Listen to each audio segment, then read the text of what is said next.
And this panel delves into how AI and machine learning are transforming how predictive models enable personalized customer journeys, from churn prevention to real-time support, and how intelligent analytics drive operational gains. Joining us are Terje Jensen. He's Senior Vice President, Global Business Security Officer, and Head of Network and Cloud Technology Strategy at Telenor. And next to him is Vivek Murthy. He's President, OSS Business Unit, that at Rakuten Symphony. And gentlemen, welcome. Thank you. Thank you.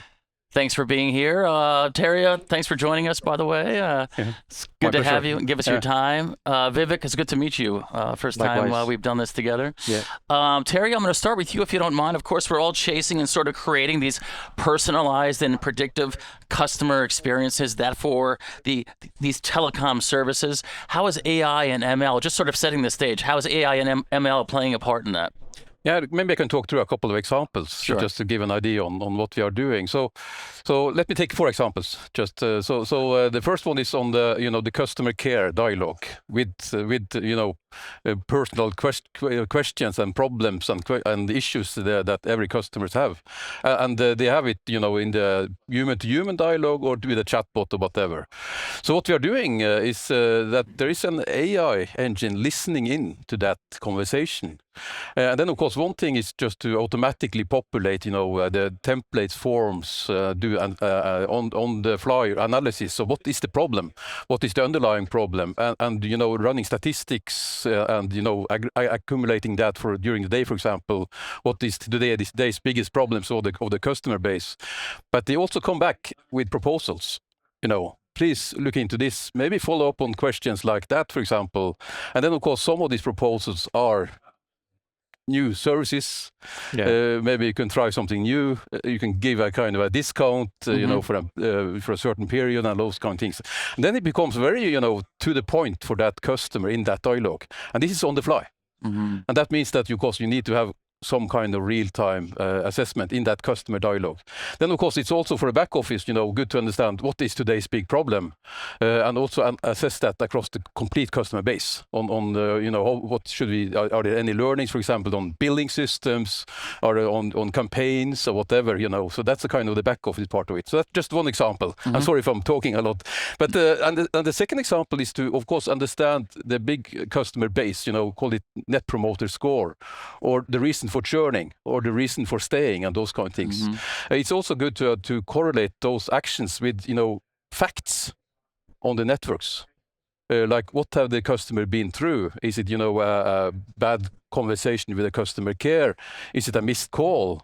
Is it actually talking to someone who has a competitor, promoting something? Because we know where the customers are in that sense. So that's also, of course, we need to respect the privacy and those kind of things into that. But that's another example of individually engaging or checking with customers on how they are. Of course, not on the and then again, the privacy is important. So not on the individual person as such in that context. It's more on the customer base to understand what we should do. So those are kind of two examples on the customer side. Then we have a couple of examples we have made on the network side, on the technical side. So one thing is what we call the smart CapEx, which is probably a term you have heard before. We have been talking about for maybe the last 10 years. But when you using AI, you are actually able to process a huge amount of data. Again, back on the individual customers. And also you are able to process a number of scenarios, because this is about then to talk about what are the actions you should take in the future. And then, of course, the future is uncertain. So you have to run through, what are the customers expected to ask for next quarter, next year, and so forth. And then you need to decide upon what you call the smart CapEx part. What is the right configuration to deploy? Should we invest in another site? Is it more radios out there? Is it just a tuning? Is it actually campaign or something completely different, which should make the customers happy? They call the smart CapEx part of it. Then the last example, I will be a bit shorter on that, is then of course the optimization of network resources. We are probably coming back to that later. When, of course, again, they're able to process quite a lot of data. And then it's probably not that personalized as such, but of course it's relevant for all the people who are living within that area, for example, or roaming into that area or moving in that area. So it's important to consider, what are the customer concerns in that area. There might be some critical businesses, might be some government agencies, might be other things. So that needs to be taken into account when you are actually optimizing and deciding upon the network resources. Vivek, again, these predictive and personalized customer experiences for these telecom services, how is AI and ML, again, sort of in a general sense, playing a role? Yeah, I mean, Rakuten is a very digital and AI native kind of company. So they build their platforms ground up on the basis that it's all digital experience with their customers, with their ecosystem, with the partners, suppliers, and that makes the foundational side of things really good, and you can build on that. So just specifically to your question on targeted things, Rakuten Mobile actually does a number of very targeted experiences which are AI driven. One of the examples is on how they look at giving personalized data plans for customers. So for example, some customers, based on they got a 10 GB limit and they have used it and overused it, and they're getting charged like crazy because of going the limit. We look at the location, the kind of application they use, their kind of browsing habits and streaming habits, and then we kind of recommend a very personalized thing, saying, hey, do you want to go to the 20 GB plan, for example, and provide them a link. So it's a single touch and they go on to the next plan. They appreciate that a lot of times because they're paying a lot more because of exceeding their limits. So that's one example of how we can actually target it at that level.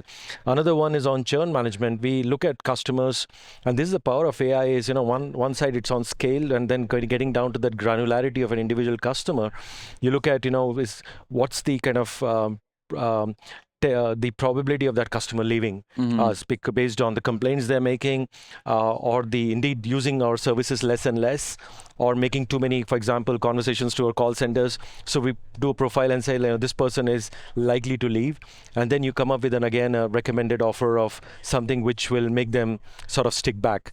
So that reduces churn, and these are two examples of how we can target customers at that level and kind of increase revenue or reduce churn or whatever. Yeah. Terje, I want to go back to you and talk about what many would regard as a significant challenge when you're trying to integrate AI or AI-driven analytics into these live systems, these live networks. What are some of the top-line challenges there? I will be quick. I'm sure we can spend the whole session talking about it. But one of course thing is the data available. And remember, these are typically huge data volumes coming from different sources, different systems, even partners might be the source of some of these data. So the availability, quality shouldn't, if there are gaps in the data, how can you compensate for that and so on.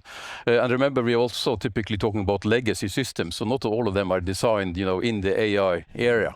So it needs to be some kind of awareness around both the formats and the quality and the timely availability of data as one example.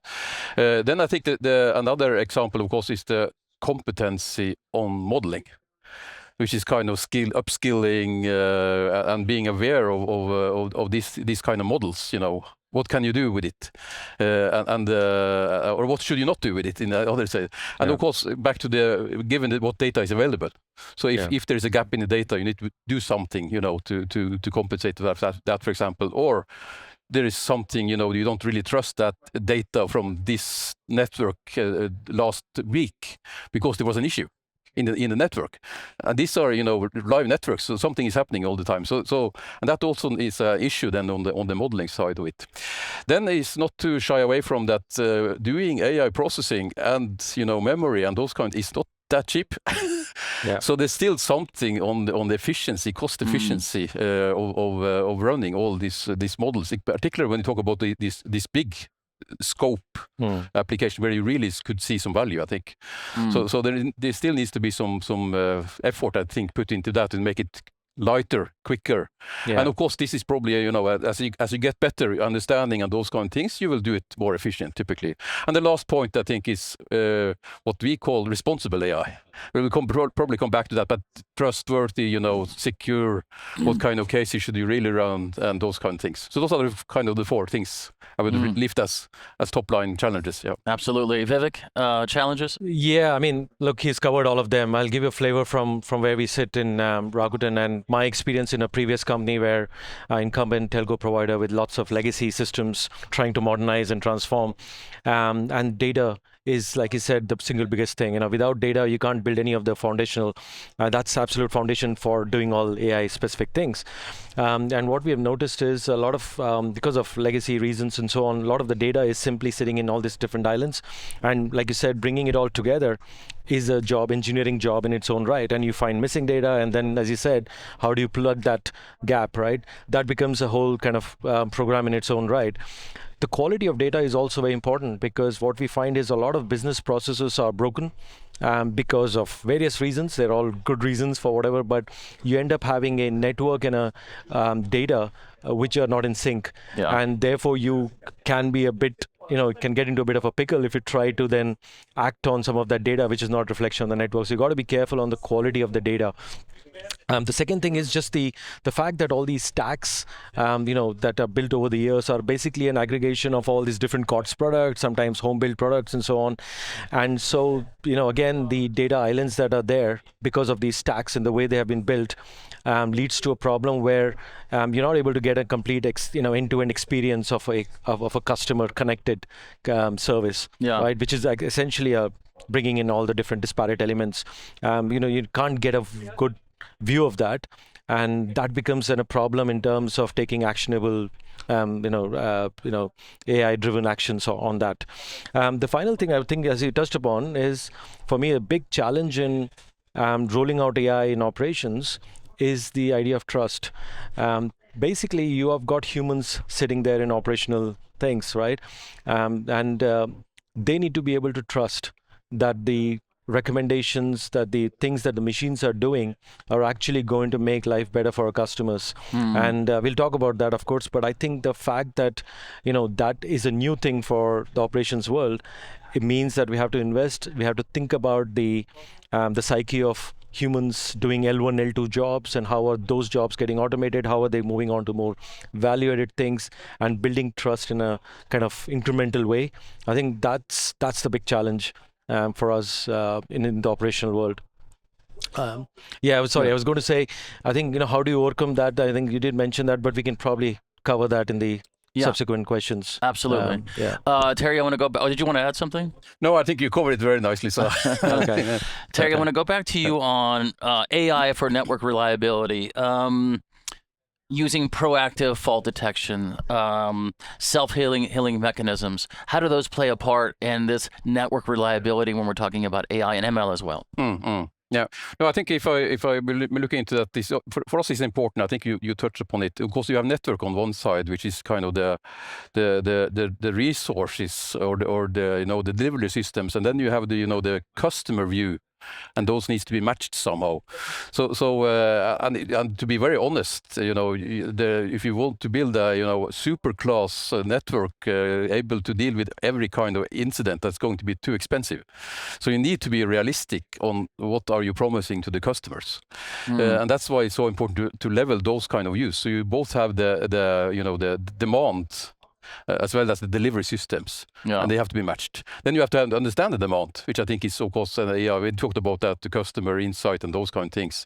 And you also have to, of course, understand the push on the network side.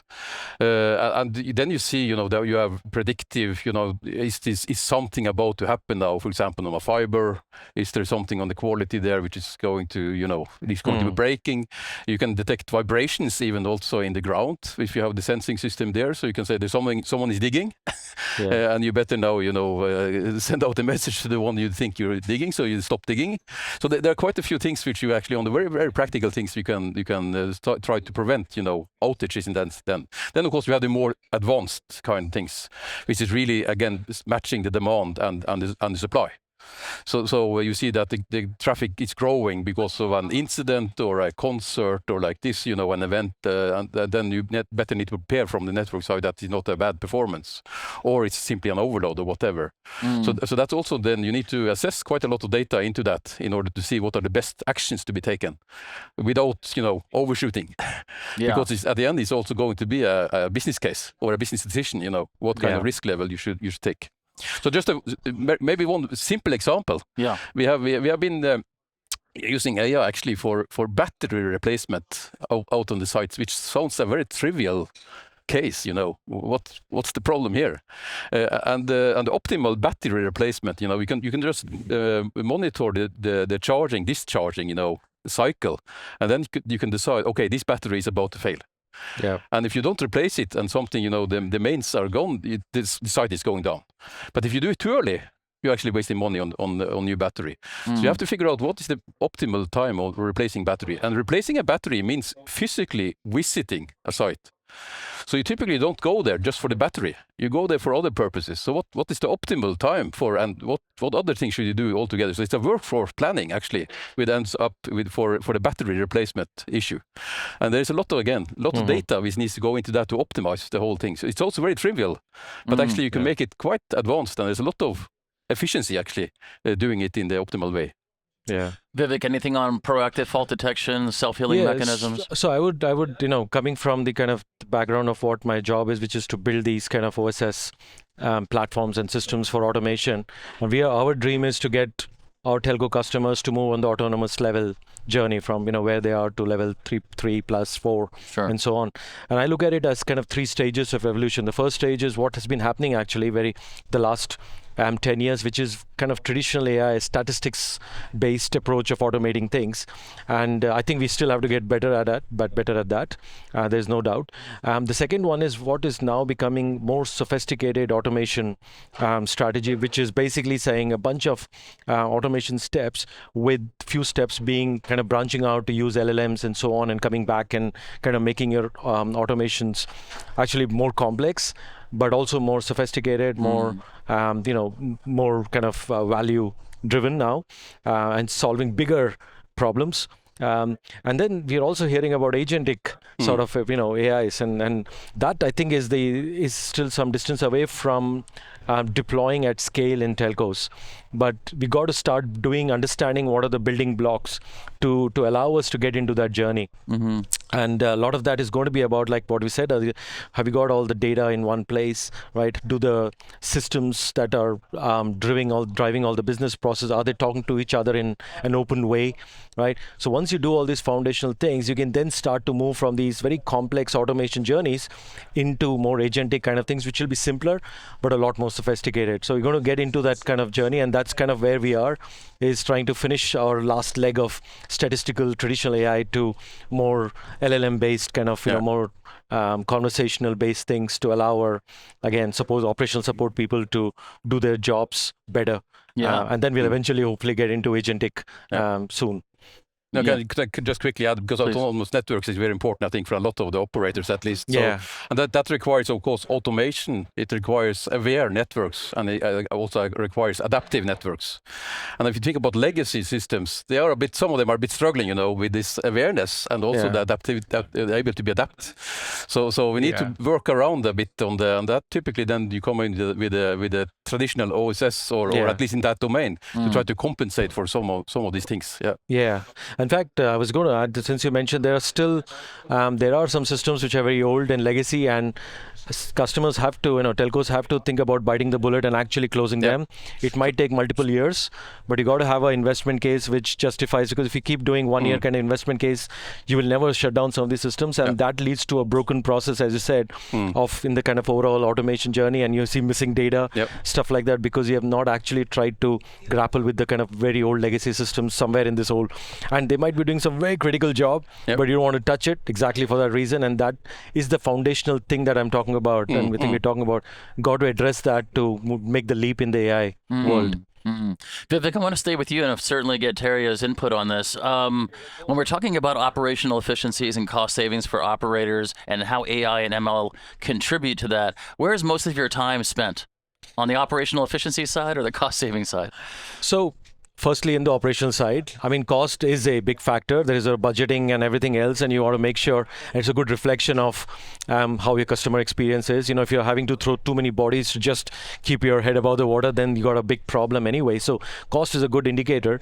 But I think this whole idea of looking at AI and the kind of agentic AI as a way to cut costs, I think is probably a mistake in my opinion.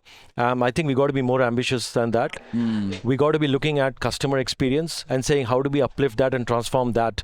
And as part of that, if you're going to be reducing costs, then great. But the way I look at it is today the operational teams that we have in the networks or in the customer experience and the billing side and all those, they're actually trying to grapple with the bigger problems. Where do we have a billing problem for like thousands of people, right? Because the wrong bill got generated or whatever, for some big issue, or indeed networks, outages which is impacting 1,000 people and 2,000 people.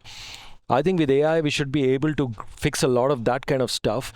But you wouldn't then get rid of these operational NOC engineers and so on. You would actually get them to work on customer experience issues at a more granular level. Yeah. And I think that can make that can transform your customer experience and then uplift your NPS and all that. So for me, it's about transforming customer experience and not necessarily cost savings. Cost savings versus... I very much agree. I think so for us, it's a value optimization, if we call it like that. And then value, of course, for the customer. I think definitely, of course, if they don't see a value, it's an issue for us. But of course, also a value for us in that sense. So it's not purely a cost or efficiency kind of thing. It's a value, I think, which it translates into being faster. Yeah. We need to be quicker. You need to support self-service. You need to have this dialogue, as we talked about in the very beginning. You need to do it right the first time. So in quality improvement, and there are, when you have humans in the loop, there are risks of doing something which is not 100% correct. And quite interesting is that these incorrect actions doesn't have to be shown today. It could pop up 3 months from now, when there's a link going down which triggers a rerouting of traffic and those kind of things. So they're quite complex processes. So you better do it right the first time to avoid those kind of things, because they might be complicated to resolve 3 months from now if you haven't done it the first time. Yeah. So for us, it's about quality and time and the total value from these kind of things. Yeah. Terje, I want to get into a bit of your realm. I know that you cover a lot of space, but certainly in the security space as well. Let's talk about ethical AI, or what's being called ethical AI, transparency, fairness, and security as well. When we're talking about, as we get closer to AI and ML being permeating the network, I guess what's the state of play for ethical AI right now, from your perspective? Yeah, so that's an excellent question. I know it's a broad question. Yeah, so we have defined what we call a responsible AI, which is probably, I think you find that in the EU, for example, the AI Act, and you have that similar in the US and those kind of things. So you find similar initiatives and phrases around, use AI in the right way. And it's a bit back to, remember, these services are critical for the societies. So we cannot just play around. So you need to be aware of, the data you're feeding this. Are those supposed to be confidential, and you're putting that into a model which is public? Probably something you should reconsider. Is the output from the model very, very heavily influenced by the data? Can you somehow, tune it in the wrong way? We have seen examples that if you change, and you've probably seen similar to them, if you change 1% of the input data, you will be able to change the output. Of course, you need to know what 1% you need to change. And that might be tricky sometimes, but there are demos showing that you're just changing small part of input data, you're manipulating the output. And we cannot have that. We cannot have, I think, unless that's, of course, is the right way to do it.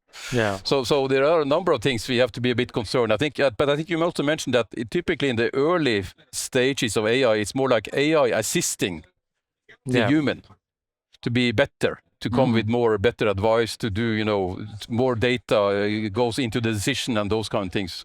But of course, eventually it will be fully automated and in that sense. And then we have defined as responsible AI what kind of use cases are okay to start with, what are not okay to start with, and so on. And that's also according to the EU AI Act. They have, risk assessment, or there should be risk-based assessment of the use cases, what you shouldn't do or what you can do. Yeah. Ethical AI, how does Rakuten Symphony play a role in this space? Yeah, I mean, look, it's a huge topic now for us, because the traditional systems and automation and the digital platforms that Rakuten has built have been all very, very rule-based, prescription-based, so it's kind of on the guided path of what you code. And therefore, having a black box is okay because you know what the output is going to be. But in the world of AI, where machines can start to now think and take decisions and so on, I think the black box approach doesn't work anymore. I think we need to understand the context from where they are coming from, because you can make sense of what decisions they're taking or indeed even acting on. And so having that kind of understanding, explainable AI, as they say, is a huge part of what I think we need to invest in. We need to figure out the context and also keep an eye on, the drift, the hallucinations, and so on. So I would say the way I would, when I say in the kind of the software world, I think investing in audits is very important. We got to be able to make sure that the accuracy of what's coming out is in the real world. And I think that's going to be a huge important thing, because ultimately, where we're going with all this is, having lived in this operational world, we all have lived, anything that is a mistake will be at a scale now in AI, in the world of AI, and it could be potentially brand damaging and so on. And every time something like that happens, you take 3 steps back. And I think that's what we want to avoid, is just take small steps but keep moving forward, with taking the kind of, and what I mean by that is in terms of the autonomous, the decision making and the actionable stuff, right, with AI. I think you got to keep moving in that forward journey. Be careful, but move forward. Don't be over ambitious and then end up getting knocked down by a couple of years because your brand gets impacted and so on. So I think, be careful and regulate your moves as you go along. Vivek, I want to finish with you, and then I want Terje to jump in here as well on a sort of off-script question here, sort of a futurist question. If we were sitting here this time next year, and as AI is moving so quickly, as far as network operations and also the customer experience aspect as well, what do you think we should be talking about? I think we should be measuring ourselves on how successful we are in making sophisticated automations. Okay, which means using LLMs, using all the kind of generative AI, and seeing how well our assistants, AI-assisted operational engineers are doing in their jobs. I think that would be a huge step forward. Hopefully, we can also talk about agentic stuff, but I think if we can just get AI-assisted engineers to do their jobs like amazingly better, that would be a amazing thing for us. Terje, anything? No, I fully agree. But maybe I could add a bit on. I think it's good if you can also look upon how that fits the customer, and to close that loop in a way. So we really demonstrate value not only internally, like efficiency and so on, but actually how the customers are enjoying this. Yeah, and I think that's one of the key points. Is so not doing this only for ourselves in a sense, but actually we are doing that in a call it an ecosystem where we should include both the customer and other partners, as well as other governmental agencies. If that's I think you're right. I think it's about moving from reactive to proactive, and hopefully solving the problems, network issues for the customers before they even see it. No, right? exactly. And getting into that world. I think you just gave the title for the next session, moving from reactive to proactive. I like that. Terje with Telenor, always good to have your insight and your time as well, so we appreciate it. Thanks for having me. And Vivek, as I mentioned, it's good to meet you, and good to have your insight as well. I'm sure we'll do this again sometime soon. Sure. Thank you very much. Thank you so much.